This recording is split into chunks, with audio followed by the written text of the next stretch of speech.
కానీ కాంగ్రెస్ పార్టీ నాయకులు ఆ పార్టీ పెడబొబ్బలు పెట్టింది ఏంది, మేము ఇట్లా రాగానే అట్లా ఇస్తామన్నారు. డిసెంబర్ 9 చెప్పింది, ఉరుకురుకులాంటి చెప్పారు, ఎదలు దంచుకొని చెప్పారు, గుద్దుకొని చెప్పారు. ఇక తీసుకొని వాళ్ళు ఉంటే ఉరకండి బ్యాంకులకు అన్నారు. ఓ అబ్బాయి ఎన్ని మాటలు ఇక. ఓకే, మళ్ళీ ఇప్పుడు 15 ఆగస్టుకు మీరు వాయిదా వేసుకున్నారు. ఈ లోపల మీరేదో కసరత్తు చేస్తున్నామని చెప్తున్నారు.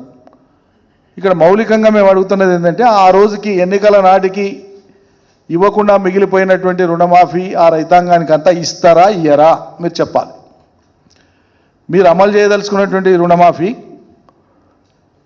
5 ఎకరాల లోపు ఉండి భూమి కలిగి ఉండి రుణభారం ఉన్నటువంటి రైతుల వివరాలు ప్రకటించండి. 2 లక్షల రుణాలు తీసుకున్నటువంటి రైతుల యొక్క వివరాలను ప్రకటించండి. ఎవరు ఆ రైతులు, ఎవరికి ఇచ్చినాయి బ్యాంకులు? ఎందుకంటే 5 ఎకరాలకు లోబడి ఉండేటువంటి ఏ రైతులకు కూడా ఈ రాష్ట్రంలో ఏ బ్యాంకు కూడా ₹1,00,000 మించి రుణం ఇయ్యదు. ఇచ్చినట్లుంటే చూపియండి. 2 లక్షల రుణం ఇవ్వాలి బ్యాంకు అంటే ఖచ్చితంగా ఎక్కువ భూమి ఉండాలి.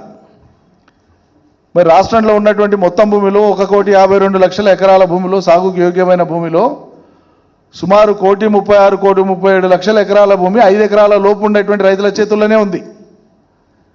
మరి 2 లక్షలు ఎవరికి ఇస్తారు? ఎంతమంది ఉన్నారు రైతులు? మండలాల వారీగా మీరు జాబితా, గ్రామాల వారీగా మొత్తం ఒక్కో మండలంలో జాబితా విడుదల చేయండి. మేము డిమాండ్ చేస్తాను. ఎందుకంటే మీరు ప్రగల్భాల కొద్దీ మొదలు మాట్లాడేప్పుడు ముఖ్యమంత్రి ఏమన్నాడు, 40,000 కోట్లు అవుతుంది రుణమాఫీ మొత్తం చేసేస్తే ఏక బిగిన చేసి పడేస్తా, ఏముంది మేము నోరు కట్టుకుంటేనంటే 40,000 కోట్లు పెద్ద కథనా అన్నట్టు చాలా తేలికగా చేసి మాట్లాడు. మొన్న క్యాబినెట్లో చర్చించినప్పుడు వాళ్ళు ఇచ్చినటువంటి వివరణ ఏంది, 30,000 కోట్లు అన్నారు. 40-30కి దిగిపోయింది.